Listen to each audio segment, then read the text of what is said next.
When I ask most of my high-achieving clients what retirement should look like, they can tell me how much money they need, sometimes even down to the penny. But when I ask them what they're actually going to do with their time, that's when the conversation gets uncomfortable. You see, we spent decades meticulously building wealth, but a mere minutes planning how to use it. Now, this is the problem that I'm determined to solve. You see, recently, the average investor was down over 36% from the peak, and they need a 58% gain just to break even. Now, these aren't just abstract numbers, and they represent the difference between traveling the world in retirement versus living on a strict budget, between retiring at 60 versus working until 67. But today, I want to go beyond the numbers and discuss something equally important that most financial advisors never touch, and that is creating a vision for your retirement years. One that's going to bring you fulfillment and purpose and joy. I'm Nathan Crampy, and for almost 2 decades now, I've helped business owners and executives not just reach retirement, but thrive in it. And today, I'm sharing everything I've learned about creating a retirement worth living. In my years working with high net worth clients and business owners, I've witnessed a disturbing pattern that rarely gets discussed in financial circles. The most successful, hard-working professionals, the ones who built impressive businesses, climbed the corporate ladders, and accumulated substantial wealth, are often the ones that are struggling the most in retirement. Now let me tell you about Richard. He sold his manufacturing business for $14 million at the age of 62.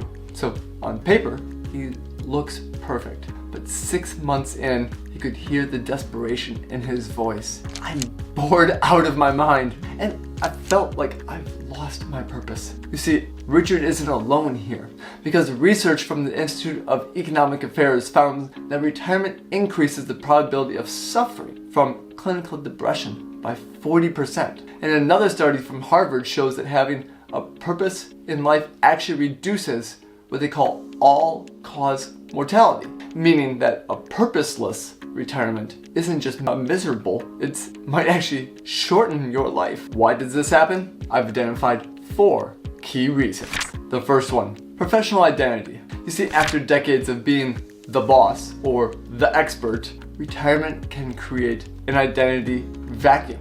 Who are you when the title is gone? Well, the second one that I've identified is what we call status quo bias. You see, our brains are hardwired to resist change and operate within existing frameworks. Now, when retirement upends our daily structure, many people simply don't know how to create a new one. Well, the third one is skill mismatch. You see, the skills that made you successful in business, the decisive strategic thinking, your leadership, it doesn't translate well to building a fulfilling personal life.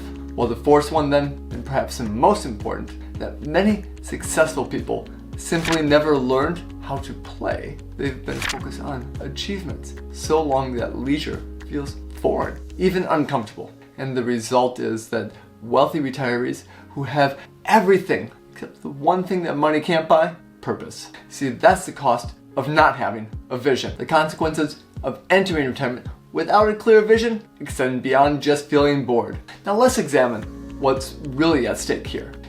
Cognitive health is the first casualty. Dr. Denise Park at the University of Texas found that retirees who engage in mentally challenging activities showed significant improvement in memory. And those who did not have those routines in place, the ones without the stimulation, actually began to see their brains atrophy. So that's one key element. Then relationship strain follows close behind. You see, Angela, another person that I was meeting, told me 6 months into retirement that her husband and her realized that they didn't even know that they were spending a lot of time together and what that would look like. They really didn't have a plan for that. So we've built the businesses, they've been together for over 30 years, but they never built that life outside of just the business itself.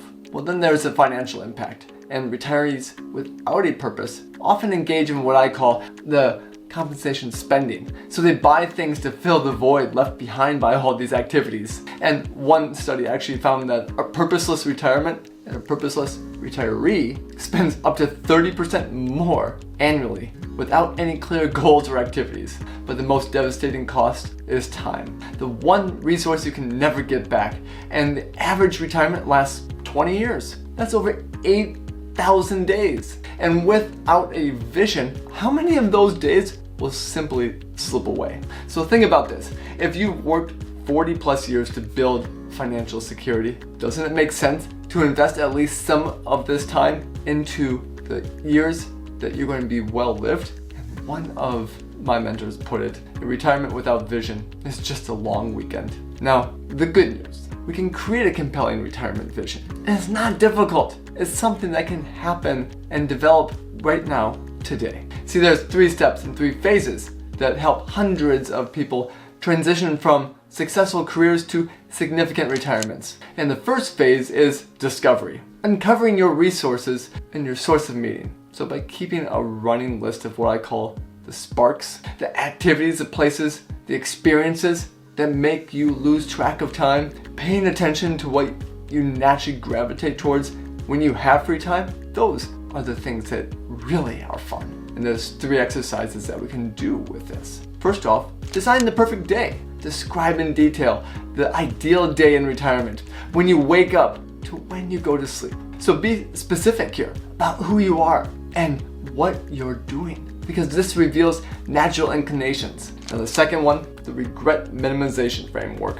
And this is borrowed from Jeff Bezos. And he asks himself a lot, when I'm 90, looking back on my life, would I regret doing or not trying this? They're often the seeds of the most valuable, meaningful retirement activities. Third, core values. Assessing identity with 3 to 5 principles that guide your life decisions. An achievement might have been one thing during your career, but what about your creativity, your learning, your connection, your retirement vision? They all should align with your core values. Maria, a former CFO, discovered that through this exercise alone, and despite her analytical career, her deepest joy came from creative pursuits. So abandoning all of those years earlier was now something that she was excited to get started on again. So retirement can now include for her teaching art to underprivileged children, something she had never considered without the discovery process. And that leads us to phase 2, which is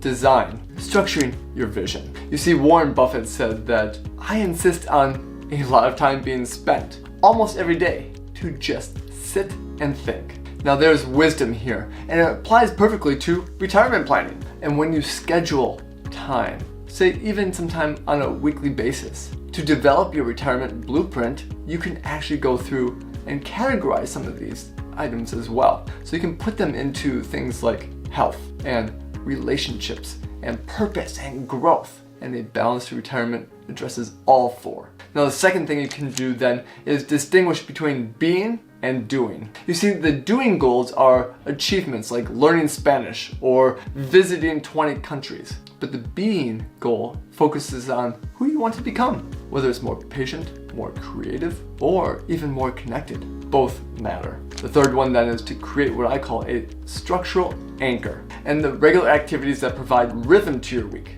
Perhaps it's volunteering and working every Tuesday with that, or golfing with friends on Thursdays, or family dinners on Sundays. You see, these anchors prevent the everyday is Saturday syndrome that retirees and people find disorienting. Well, then we have the third phase, the development, expanding your capabilities. Now, the capacity and joy and meaning in retirement is directly related to your ability to think creatively and engage with new experiences. Now, here's how you can expand those capabilities. First, prioritize. You see, we have a natural exposure here to these priorities. Stanford research shows that walking in the natural settings of nature increases our thinking by 60% compared to the urban environment. Well, feel free to make time each week just to immerse yourself in nature.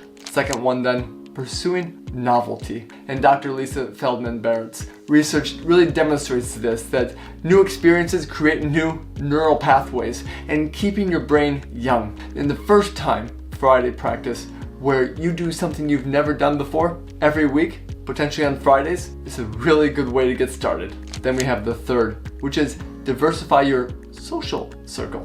And John Hopkins really found that maintaining relationships with people of different backgrounds and perspectives actually enhances your cognitive ability and your critical thinking. So that's what comes to the skills you need to craft a fulfillment retirement. Now, I was talking with David and he commented on having coffee monthly with someone half his age just to gain a fresh perspective. And these conversations lead him to start a mentoring program that became the cornerstone of his retirement identity. Well, then we have the financial connection. Connecting with your retirement vision, the financial realities that you have, the inseparable partners in creating your ideal next chapter. See, all of this is ways to look at your retirement. But as we do that, keep in mind the things you have learned years ago about how to build wealth. And I emphasize this to a lot of newlyweds starting out and younger people that are just starting in their careers, that there's great ways to build wealth. And it starts with budgeting to invest more. It starts with understanding what you're invested in. Number 3 is avoiding the major drawdowns, and then knowing when to get back into the markets, but then practicing the patience that compounding works and is magical there. And that's for retirement, that I talk to people about how to continue to keep building wealth. But your vision and your wealth strategies work together harmoniously. You see, in your vision, it actually includes extensive international travel possibly, or plans that need more liquid assets and possibly specific travel insurance. Well, the list goes on. So you can dream about all of these things of actually maybe creating a small side business or a consulting practice. And your risk tolerance and investment allocation, all of these different things actually go into your retirement planning quite a bit. And when we have devastating market drops like we've seen recently, this actually illustrates that avoiding these drawdowns is especially critical in and near retirement. So think about your retirement vision. And we want to include helping your grandchildren through college and funding charitable foundations.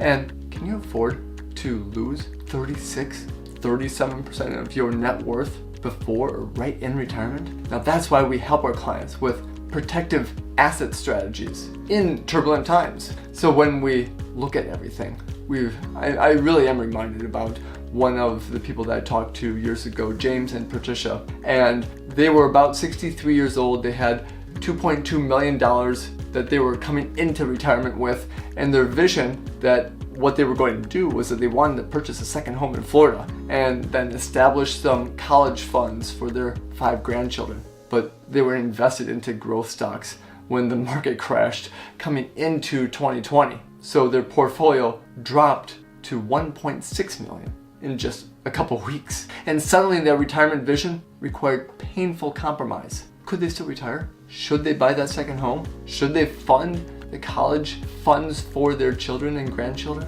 You see, they saved, but because they failed to protect their wealth, the retirement approach is really what had to change. Now, yes, looking back on 2020, things came back, so they were actually able to rebound. But what if that wasn't possible in the same way? And that's why I advocate for what I call the vision-based financial planning as well, where we take a look at your money decisions and align them with your life intentions and develop your retirement vision. So we ask critical questions like, what's the minimum reliable income that you need just to fund your core retirement? And this creates a financial floor. Well, then we take a look at the acceleration and the additional experiences that you want to do, and then all the ways we can enhance your retirement if more funds were available. Well, we take a look at creating your aspirational ceiling then. And that leads us to the third one, the purpose allocation. And the portion of your wealth specifically designed for legacy that ensures that your money extends your values beyond your lifetime is to convert financial resources into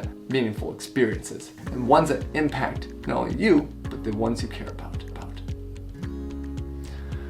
Well, that's a lot that we've gone through, and as I take a look at all the research out there, it really shows that a successful retiree really a life of significance in ways to develop a meaningful relationship. Dr. Robert Waldinger really articulated this pretty well when he was talking about the long happiness, and the things that he concluded was the good relationship keep it healthier longer. In retirement, this means intentional deepening of your functions, your friendships. And Tom, a former executive, really put this into practice. And he would have Wisdom Wednesdays and weekly dinners, and he would share those lessons with his family. More connected than he ever has been. Well, then live a life of integrity and stay true to your personal values. Now, this often contains the ethical consumption as well. These are the things you hold dear. And Sandra, who built a successful real estate empire, really was part of all of this in the sustainable housing projects that she started to develop. Use her in that respect. Well, then that brings us to the third one then, that going through all the mentorship and this knowledge sharing is a piece of that, and helping others to mature into adulthood, that is a great way to give back. You were leading a company of 200 or a company of 3. You can still do that and share experiences with all those differences. So having the significance, having the integrity, contributing to others, all of that helps to bring happiness. Well, your retirement vision should incorporate all 3 of these things, and it's all the different skills, the things that you've learned with the travel that you have done, with the different ways that you've connected and built bonds with people and supported causes that you care about. That's aligning your wealth with your values. So, we've talked about a lot, and I've given you many different strategies here, and I want to leave you with something of inspiration and a practical next step. Viktor Frankl, the psychiatrist and Holocaust survivor, wrote that what men actually need is not a tensionless state, but rather the striving and struggling for a worthwhile goal, a freely chosen task. Retirement shouldn't be the absence of purpose, but rather the freedom to pursue the purpose that matters most to you. Now, I'm offering one resource to you to help you begin this journey, a complimentary vision mapping call with our team to begin outlining your personal retirement roadmap. So to access this, subscribe to our channel, like the video below, and follow the link to send us an email with the word vision in the subject, and we'll send you everything you need to get started. Remember, the clearest path to fulfilling retirement starts with a clear vision, one that honors your past achievement while opening doors to new possibilities. Financial security creates a foundation, but it's your vision that builds the house you'll actually live in. Now, I look forward to helping you create not just a comfortable retirement, but remarkable one as well. Until next time, remember to keep making investments in yourself, and that'll help make it a life well lived.